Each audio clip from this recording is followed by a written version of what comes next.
to the East Room and the White House today. We are delighted to have all of you here.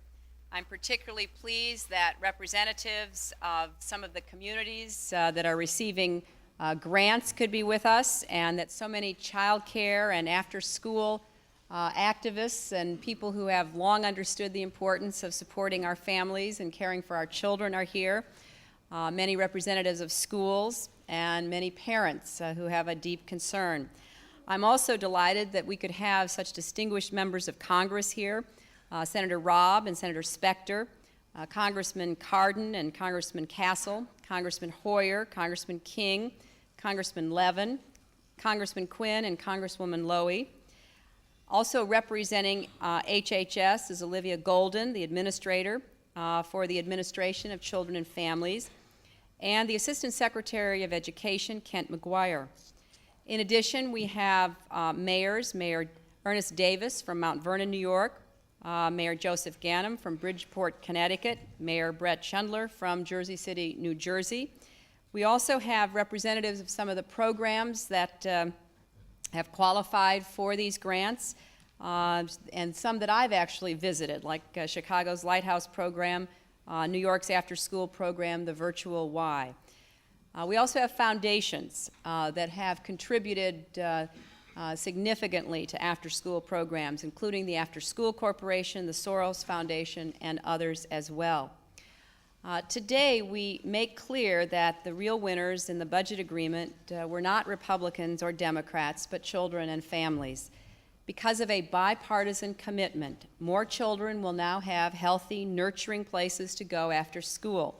More parents, while they work, will have peace of mind. More communities will be safer.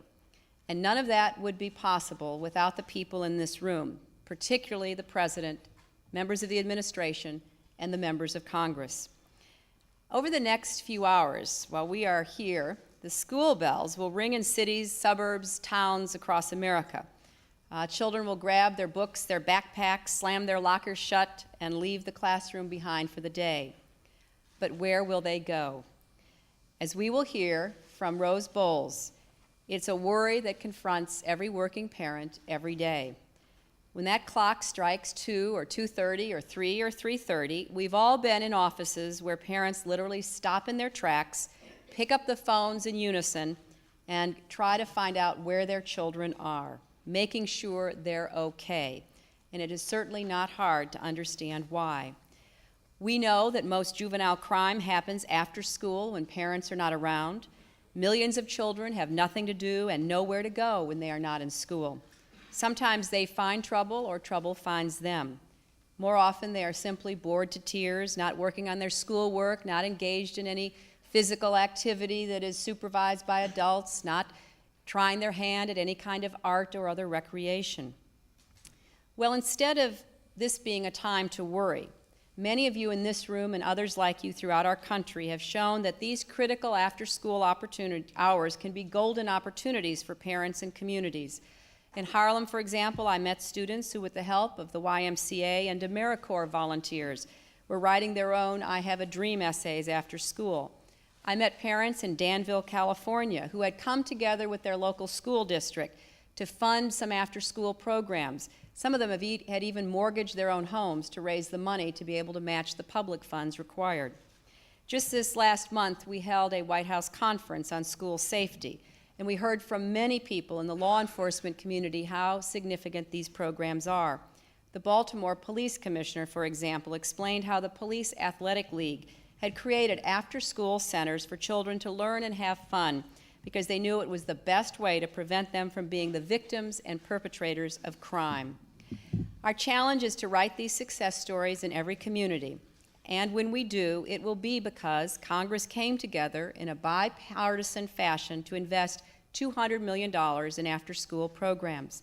It will also be because of the leadership of the President and so many others in this room who took what parents talk about around the table at night or around the water cooler during the day and began trying to provide some support for them and their concerns. It will also be because we understand clearly that there isn't any more important job than helping to raise the next generation. And I've often said it takes a village, and by that I mean that Parents need all the support, especially today when they're working so many hours, often commuting so many hours because of the need for income security, that we help as a community, as a nation, in their most important obligations to their children. We will celebrate today's announcements, but we cannot rest on our laurels. We have to make a commitment to put safe, affordable child care and after-school care within the reach of all families. Our next speaker has worked tirelessly to do just that, starting when he was governor of Delaware, when my husband and I first met him. I have watched his commitment to children over many years. Time and time again, I've seen him both as a governor and as a member of Congress reach across the partisan divide, across the aisle, to try to do what is best for children. By fighting for after-school programs, child nutrition, and Head Start funding, and by being a champion for education and a voice for children, he has certainly proven to be a friend of the children of our country. It is my great honor to introduce Congressman Mike Castle.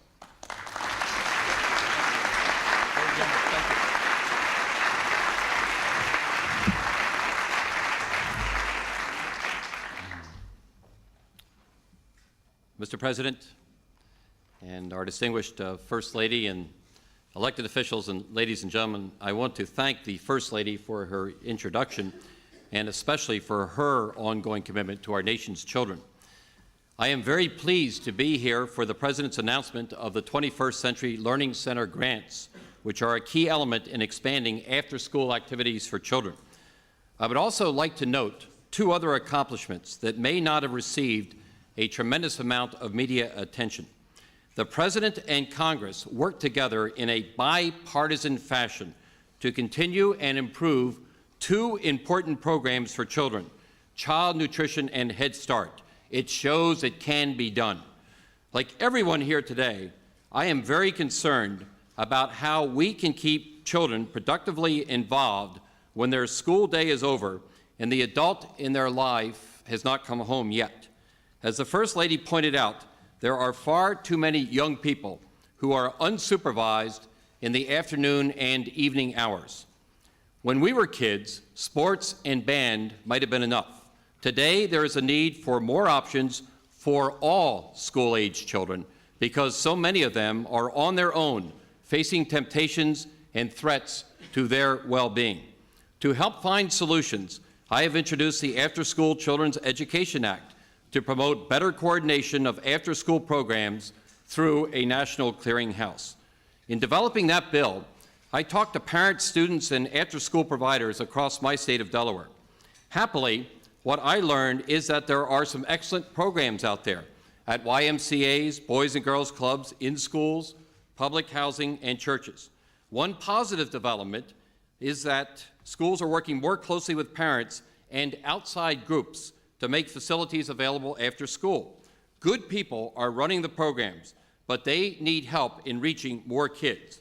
Here are some of the things parents, students, and providers in Delaware told me are needed. After-school programs need an academic component. They should have physical activities to allow kids to exercise and let off steam. Providers stress that small group settings and good discipline are essential, as well as giving kids a say in what activities are created. Transportation is a continual challenge, and we must expand the use of schools and other available facilities, as well as take advantage of the knowledge and help from parents, retirees, and other volunteers. Just a couple of weeks ago, I visited the Cape Carousel program, which is a unique after-school effort in Lewis, Delaware, that was organized by parents with the cooperation of school officials. It strives to provide diverse activities for children. For example, elementary-age kids were using old-fashioned board games like Parcheesi and Scrabble to promote math and language skills. They were learning sign language. They were learning Spanish as a second language and even Taekwondo. Cape Carousel is a successful, low-cost program that is producing results, but it too needs additional support. I look forward to working with the President, the First Lady, my colleagues of both parties in Congress, and everyone here to find bipartisan solutions to improving after-school activities for all of our children. The next speaker, Senator Chuck Robb, and I met when we were both lieutenant governors, a position where they send you out to look at programs like these.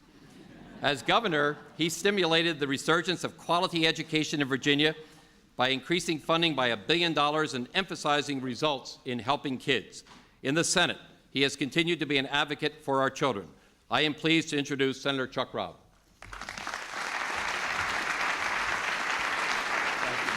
Have fun. Mike, thank you. I am delighted to be with you, Mr. President, Mrs. Clinton, our congressional colleagues on this particular occasion. When I learned that Mike Castle was going to be on the program today, I got to thinking about the terms that we all served earlier in the 80s, and all of us particularly enjoyed being referred to as education governors. And we have an education president and an education first lady that continue to emphasize that priority. I have long thought and said that I thought education was the single most important function government performs at any level, and I believe it. We have learned in more recent years that there is a particularly important time, even before children are eligible for school, where education can pay some very handsome dividends. And we have learned to our chagrin that there is a period after students are in school that they are vulnerable to many of the forces in society that we would prefer that they not encounter. Whether trouble finds them, as the First Lady said, or they find trouble in any event, there's an opportunity for continued learning, and learning doesn't have to stop when the school bell goes off. So I'm pleased the announcement that the President is going to make today does include 3 schools from Virginia, 2 from Southside Virginia and 1 from Southwest Virginia, all rural areas. All will benefit from these programs. I appreciate the fact, Mr. President, that you have continued to make this a priority. You have continued to push for more teachers, more eligibility for schools, more efforts to make schools a safe learning environment so that the students who are in those schools could learn, and even diverting a very few dollars from the COPS program to make sure that we include the schools in that whole program. So I'm very, very much pleased to continue to stand with all of you who believe that education is terribly important and that what we do after school closes is important as well. With that, I'd like to turn the program at this point over to Congresswoman Nita Lowey. She has, I think we came to the Congress at the same time, if I recall. We had our orientation in the ways of Washington 10 years ago. I have followed her career since. I know that she has been the author of some very important legislation that she introduced on behalf of herself and for the President. And more importantly, perhaps for the purposes of today's activity, she is on the subcommittee that approves these grants within the House of Representatives. May I present the Congresswoman from New York, Nita Lowey.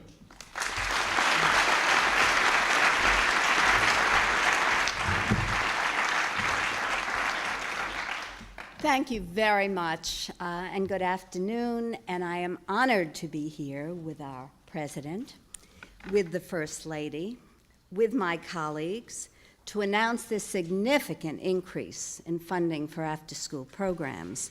As a member of the House Appropriations Subcommittee on Education, I have fought hard for more funding for after-school programs with my colleagues, in particular my colleague Steny Hoyer, who understands that these programs are absolutely critical.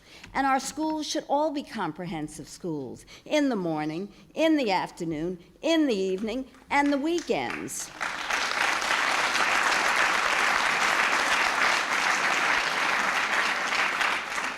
Nothing made the need for these funds more apparent to all of us than when 2,000 communities applied for the $40 million Congress appropriated last year. Less than 100 of those communities received a grant. Now, with $200 million included in the budget bill, we can proudly deliver after-school funds to children across our nation. Studies have shown that when children are under adult supervision in a formal after-school program, their academic achievement improves and they have better attitudes towards school than their peers. After-school activities can also help to keep kids away from drugs and out of trouble. Research shows that teen sexual activity, for example, occurs most frequently in the afternoons. As the co-chair, along with Mike Castle, my colleague of the Congressional Advisory Panel to the National Campaign to Prevent Teen Pregnancy, I believe that structured after-school activities must be a part of our continued battle to end teen pregnancy. In 2/3 of families with children nationwide, both parents are in the workforce. As a mother, as a grandmother, all of us know that the search for high-quality, affordable childcare is an ongoing struggle for families across this country. After-school programs won't solve the entire childcare crisis, but they play a critical role. Yet, only 1/3 of public schools have after-school programs. This in the United States of America. These new funds will provide for a safe, structured learning environment for 250,000 of our youth across the country. I am so pleased that those communities receiving grants are 2 in my district. In fact, we have Mayor Ernest Davis with us today. Congressman Engel also represents these communities. These federal funds will enable over 2,000 children in Mount Vernon to improve their reading and math skills, as well as to receive preventive health screening. In Yonkers, students will not only receive help with their classwork, but will participate in an innovative arts education program. They will join other communities in my district, White Plains, New Rochelle, the Queens Hall of Science, which are showing how after-school programs enable our children's minds and bodies to flourish in those crucial hours between 2 and 7. My vision for this nation and the challenge to all of us is that every community, each and every community across this country, have schools that are the center of enriching activities, morning, afternoon, evening, and weekends. We can do it with the leadership of this president and our First Lady. Thank you very much.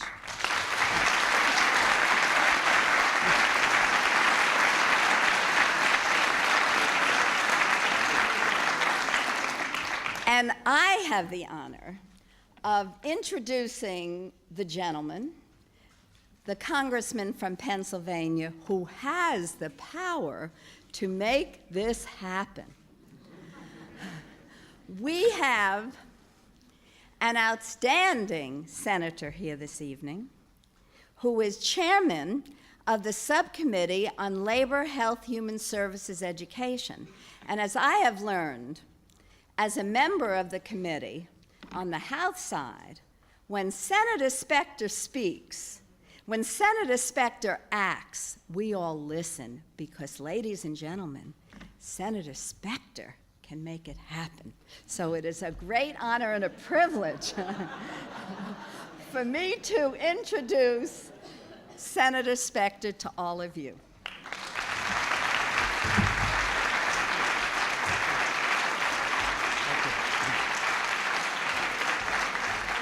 Thank you. Mr. President, Madam First Lady, congressional colleagues, and ladies and gentlemen, I very much appreciate being included in this program. It is quite a fascinating and really heady experience to enter this room to hail to the chief, even though the president preceded me. And to stand at this podium, my recollection in bygone years was that they took the presidential seal off the podium till the president spoke here, but I thank you for your generosity, Mr. President, in making this photo op available for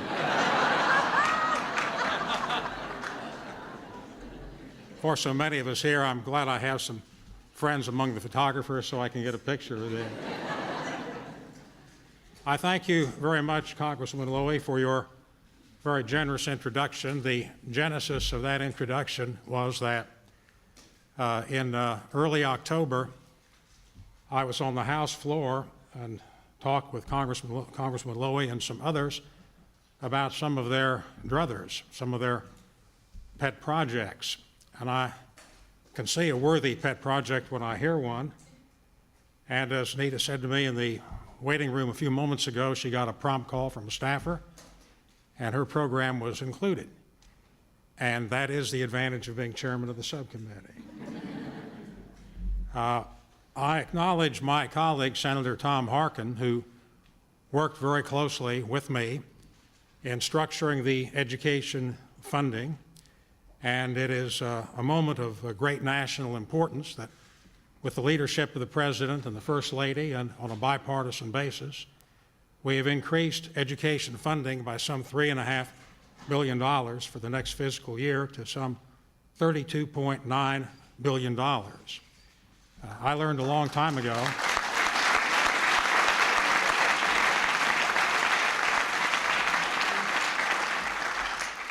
I don't mind being interrupted for applause, and I learned a long time ago when you talk about big numbers for worthy projects, you might get some.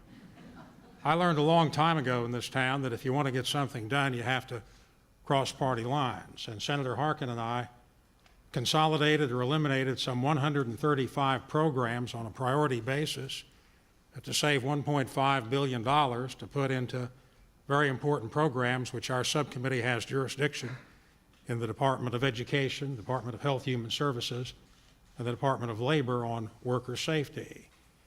And the objective of childcare and education is a priority second to none. Education was very heavily emphasized in the Specter household because my parents had so little of it, both being immigrants.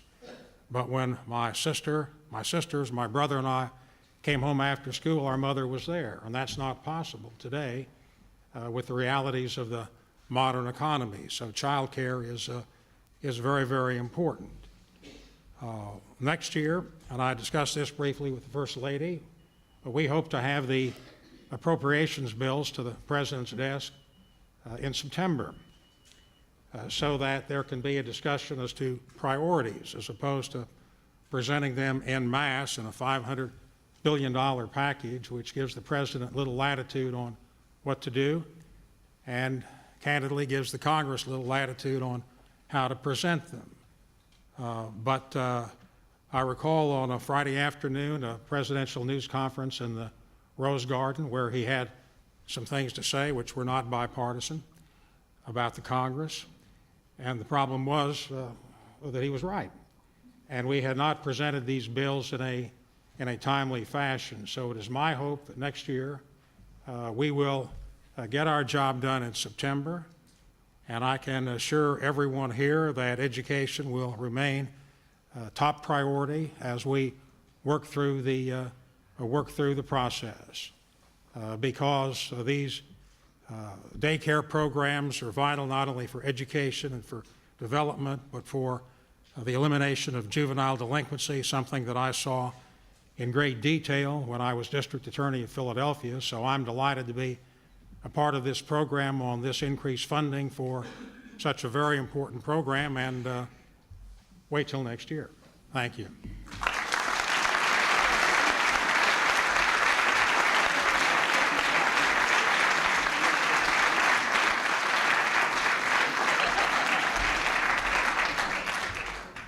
I wanted an appropriate interval to elapse between the conclusion of my speech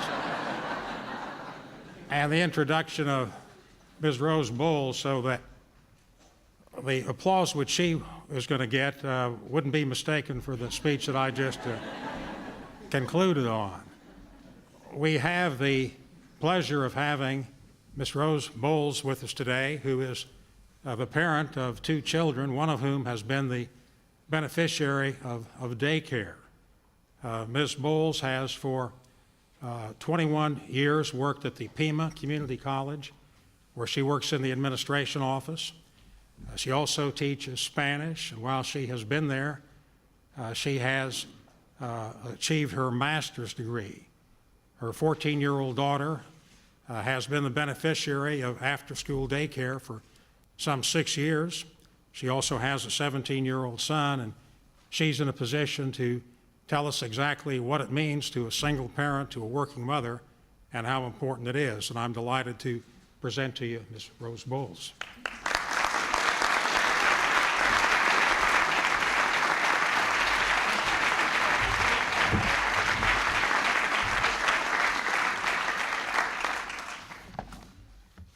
afternoon. I'm honored to be here, Mr. President and First Lady, and all of you. I am the parent, as everyone told you. My experience with the AMFI Extension Programs, a 21st Century Community Learning Center program, has been very positive. My daughter started attending after-school program since she was in 2nd grade. Now Carlay is in 8th grade. She received help with her homework before school and after school. She did not have to be a latchkey child. Rather, she received high-quality extended services year-round. The program began from 6:30 a.m. to 9 a.m. and also 3 to 6 p.m. After-school programs offer my daughter 3 major benefits. They provide her a safe place to learn. They motivate her to study rather than watching TV or hanging around the house. They also allow her to interact with other children and learn from one another. In after-school programs, my daughter has learned to become a peer mediator, tutored younger children, explored the arts, music, and crafts, and designed websites in the internet. The program also provided education on prevention of alcohol, tobacco, drugs, and gangs, and allowed her to explore careers through field trips and guest speakers. I feel that without these programs, it would have been difficult for me. I am a single working parent with 2 children.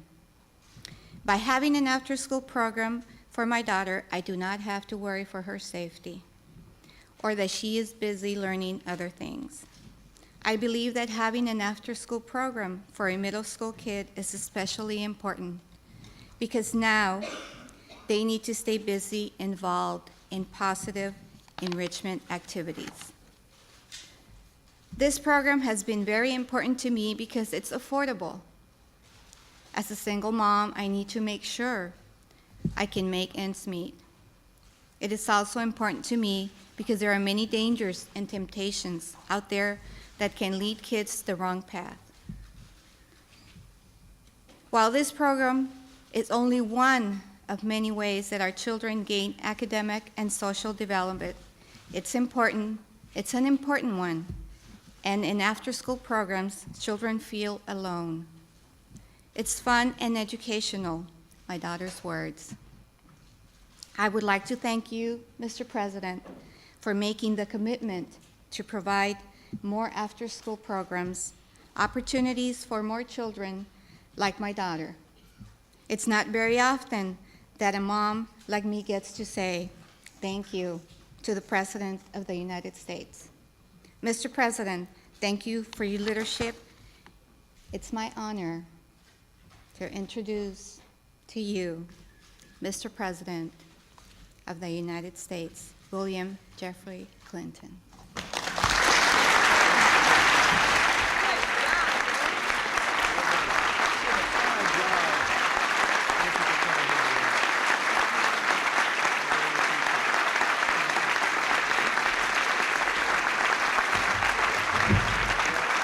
Give her a hand. She was very good, huh? Thank you. Thank you.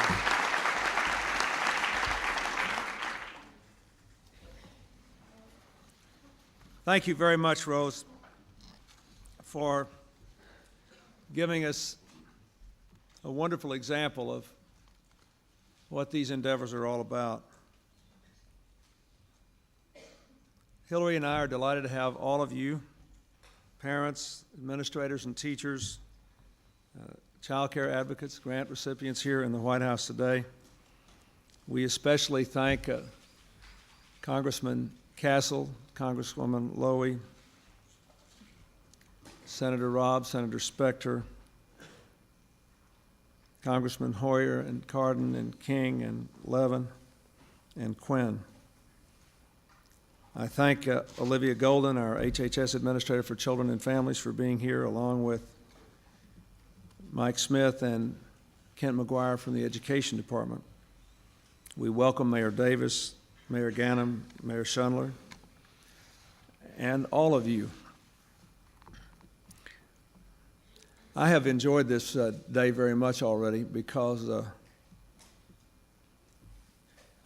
Hillary and I are, I think it's fair to say, virtually obsessed with the idea of expanding after-school programs and affordable child care. And to see this reaching across party lines to support our children, our families, and our communities is a deeply moving thing to me. But I'd like to begin my remarks, since I essentially can't add much to what has already been said. I want to ask you to think about a question that we have, all of us who are parents at least, who have ever taken our children on trips when they were young, have heard them say. Are we there yet? Are we there yet? So in spite of what we come to celebrate today, the truth is that when it comes to raising our children in this new era, we are not there yet. But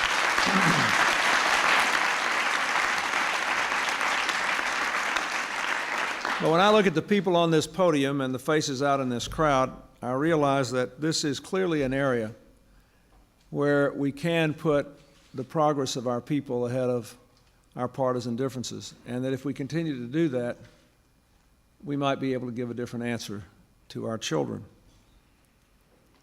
Even though our economy is the strongest in a generation, all of you know that one of the principal struggles faced by real people out there in America was the one that Rose Bowles told us about today.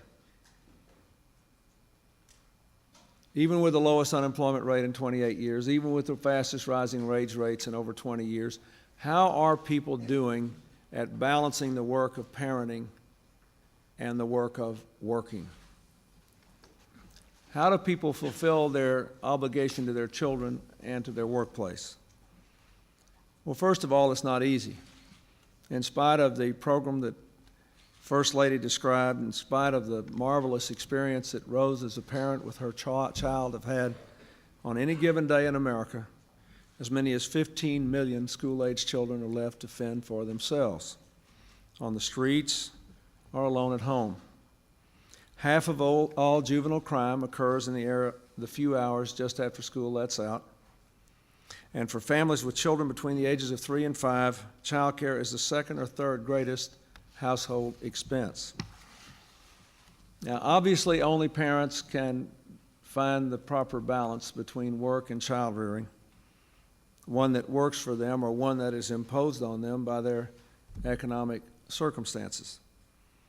What we have to do is to help them do the very best they can to meet their obligations at home and at work. That is the only responsible thing to do on the verge of this new century, when the patterns of work and life are so very different.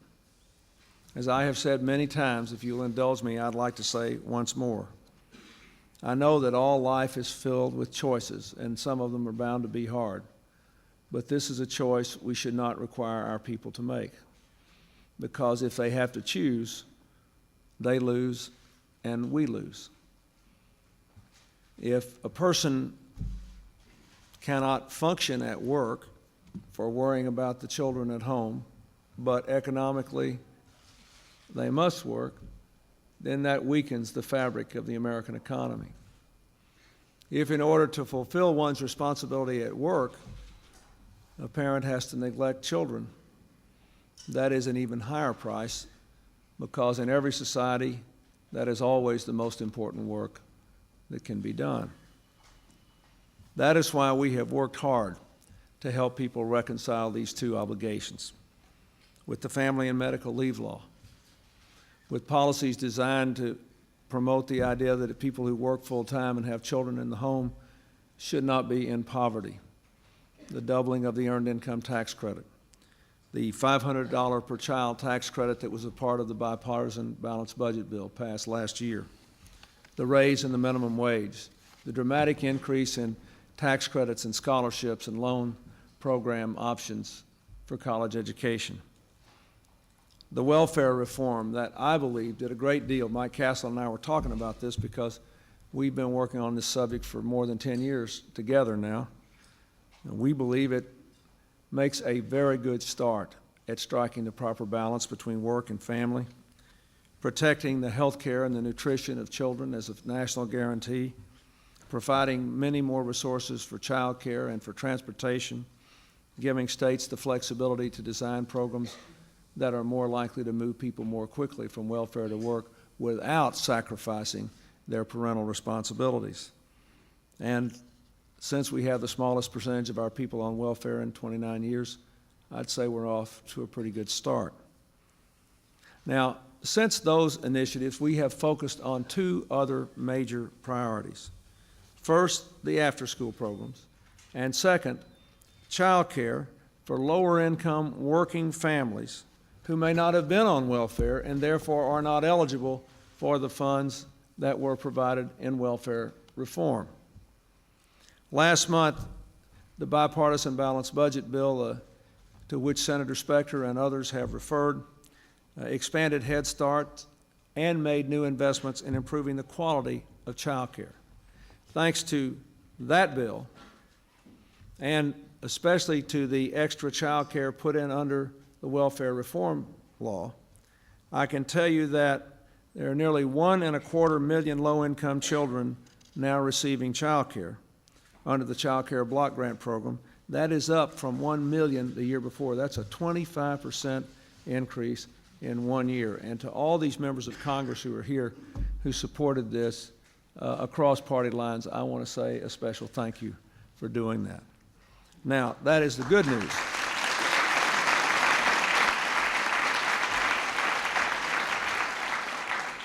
But if the child asks you, are we there yet?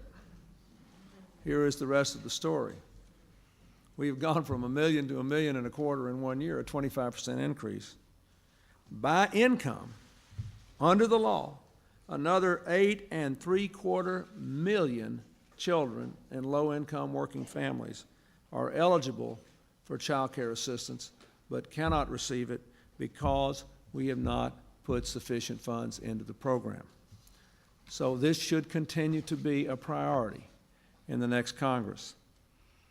Even though we were successful, and I appreciate what Senator Specter said about the nature of the budget process, Congress was very generous in the end in investing more money in education. We did not pass the child care proposal. I hope we can do better next time because of the large numbers of people out there. Now I'd like to say just a little word about the after-school programs, because I too think they're so important. The budget I signed last month included a 5-fold increase in the number of children who will receive after-school programs. This program, this increase was funded under the 21st Century Community Learning Center initiative, initially sponsored by Senator Jeffords of Vermont. It was strongly supported by Senator Boxer, Senator Kennedy, Congresswoman Lowy, and others. I want to tell you how fast and how far Congress has moved on this after-school program, again, in a bipartisan fashion. In 1996, there was $1 million in this program. In 1997, there was $40 million in the program. In 1998, in this Congress, thank you, Mr. Appropriator, there was $200 million in the program. Now,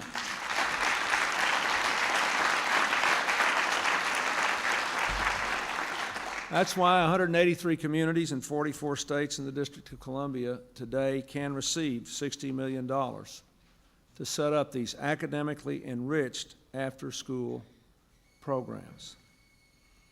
Roughly 75,000 more children will now have someplace to go other than the streets when school lets out. That's good news for America. One of these recipients is Chicago's Lighthouse program, which the First Lady and I have both visited. Everyday Lighthouse, listen to this, keeps 112,000 children in 248 Chicago schools off the street and out of trouble, while drilling them in math and reading, providing everything from computer instruction to supervised sports to a hot evening meal. Over 40,000 children in that school system now get 3 meals a day. After-school programs like this honor our values and benefit our nation.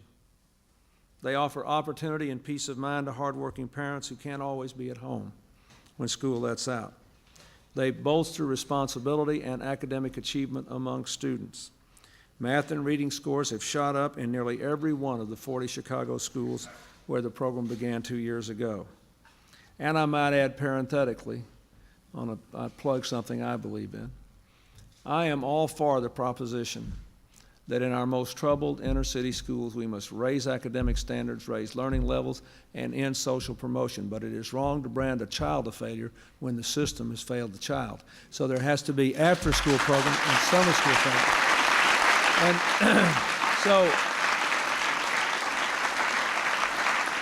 so Chicago has ended the social promotion, but they got 112,000 kids in after-school programs, and the summer school program is now the 6th largest school district in America. So if we want our children to do well, and if we believe our children can do well across racial and income lines, no matter where they were born, where they grow up, whether they're on the most distant rural Native American tribal reservation or in an absolutely abandoned inner city neighborhood, and if we want to say, look, because we love you, we're going to hold you to high standards, then we have to give them the tools they need to succeed. So this is a terribly important thing to the strengthening of our community, to reducing juvenile crime, to doing the things that we all know we ought to do. But just think, in this huge budget of over $1.5 trillion, what started with $1 million, then went to 40 million, then went to 200 million, has the potential to have a bigger impact on more children's lives, more families, and more communities' futures than virtually anything else we're doing around here. Because it empowers people like the people who work with Rose Bowles' daughter to do more of that daily. Now, again, are we there yet? When it comes to the end of the speech, the answer is nearly. But back to the subject. Are we there yet? 183 new after-school grants. That's good news. The rest of the news is for every community that received a grant today, there were 7 more which applied. Actually, that's also good news if you think about it. Everybody gets this now. But because they get it, we have to try harder. Like Childcare, the need for after-school programs simply outstrips our investment. So when children ask from the back of the car, are we there yet? It's always hard to give them a satisfactory answer. And how many of us as parents have explained how far we've come and that we've come further than we've still got to go? All the answers that satisfy adults and never make it with kids. On these issues, we should be as impatient as our children in the back seat of the car. We should be proud of what has been done. We should lift up the teachers, the community leaders, the parents, the child care workers who have done the right thing. But we should remember the impatience of our children. In the new economy, we can no longer think of high-quality child care and after-school programs as luxury items. In every period of economic and social change, what once was a luxury item becomes quickly standard equipment. So, are we there yet? No. But we'll get there together. Thank you very much.